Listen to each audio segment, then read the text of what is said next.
Since I started a new video, I included the information from part 1 up here. So as we sit, we've got 98 iPads with 294, and our inventory is sitting at 28,812.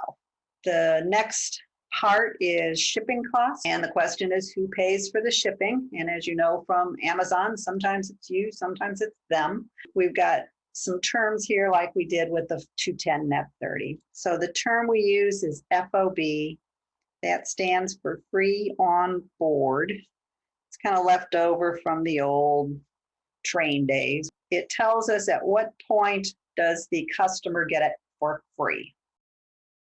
We have a choice. We can be free on board shipping point, which means that it's free to the customer until it leaves the shipping point, which in essence means the customer pays shipping. Or it can be FOB destination, in which case the seller's responsible for it until it reaches the destination, which means the seller pays the shipping. Beyond just paying for shipping, it's also who's legally liable for it. So if the truck hits a slick spot and turns over and all the iPads break, if it's FOB shipping point, the customer owns the goods at that point, and so they would have to use their insurance. And if it's FOB destination, then the seller owns it up until the point where it gets to SIUE in our case. In real life, you really don't see the word FOB shipping point. The shipping point is the place it ships from. So let's say for Apple, it's coming from Seattle. And FOB destination would mean it's free until it gets to Edwardsville. It's, again, just a shorthand to say who's going to pay for the shipping. Let's say that we'll add to our problem that SIUE purchased those iPads from Apple, and they only care about the shipping if they have to pay for it. So that would mean it has to be FOB shipping point. If it's free shipping, we don't care. So if it's FOB shipping point, that's telling SIUE that it has to pay for the shipping. It's easy enough to make the journal entry.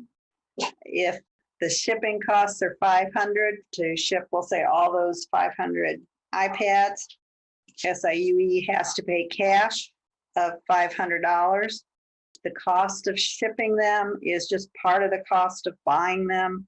So it goes to the cost of inventory. Shipping just is another cost of getting that inventory in. So it really doesn't make too much difference who pays for it. It all goes into inventory. Inventory includes everything required to kind of get the product on the shelf.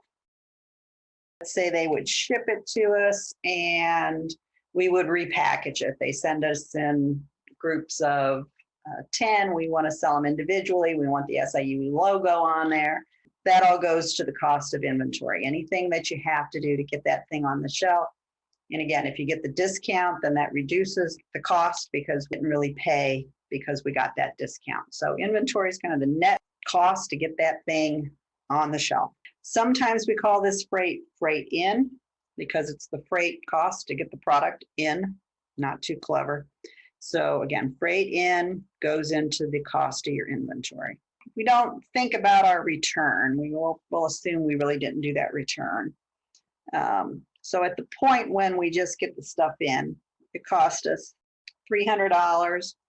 We're adding $5. And if you remember, we did get that $6 discount. So the items are sitting there at $299. I'm going to put one of those little about $299. Because if I go back to up here, okay, and these would have happened in a little different order because I probably would have paid for them later. But I've got another $500 in shipping here. My balance in here is 29312. And I'm just going to pull this number down here, sew it all together. So 29312 is my balance in inventory. I've got, remember, 98 iPads. And so if you do that division, it's really a little bit more. It's an extra 10 cents. And why do I have an extra 10 cents? Because I paid this $500 on shipping, but when I return them, I'm not getting that shipping back. In fact, they might even make me pay to send it back. Since I returned some, you can't always just add them up. What you really would want to do is look at the account, see how many items you have in there. What if you paid the freight before you paid the discount period, which normally you would do? You'd pay the freight and then you'd decide if you're going to pay within the discount. There's no discount on freight. Normally, if you think about it, the freight's going to go to FedEx or UPS or somebody, not Apple. So they're not going to give you that discount. And even if you pay it to Apple, they're going to have to pay it to FedEx and they're not going to get that 2% discount. So the discounts never go on freight. Now, realistically, if it's FOB destination, again, then as SIUE, I don't care because I don't pay it. So I don't really care what happens. But really, truly, if Apple says they're going to sell it to us FOB destination, what probably would be the price? Again, they probably sell it for the $305. So it covers their freight because they're not stupid. So the net price, in essence, will be the same regardless who pays it.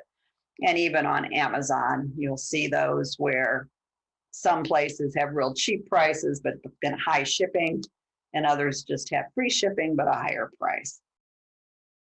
Now, you always care about the price plus the shipping as a customer, because that's your net cost. And again, here I'm using price to be what they call it on Amazon. We always care about that combination.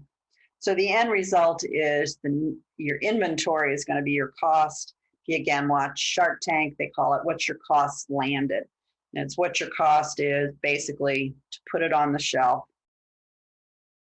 or ready for your customer. So that's what we want our inventory value. Another way to look at it, it's the final amount that you paid for the item. So if you pay shipping, shipping gets added. If you get a discount, discounts get subtracted. What's the final amount that you pay?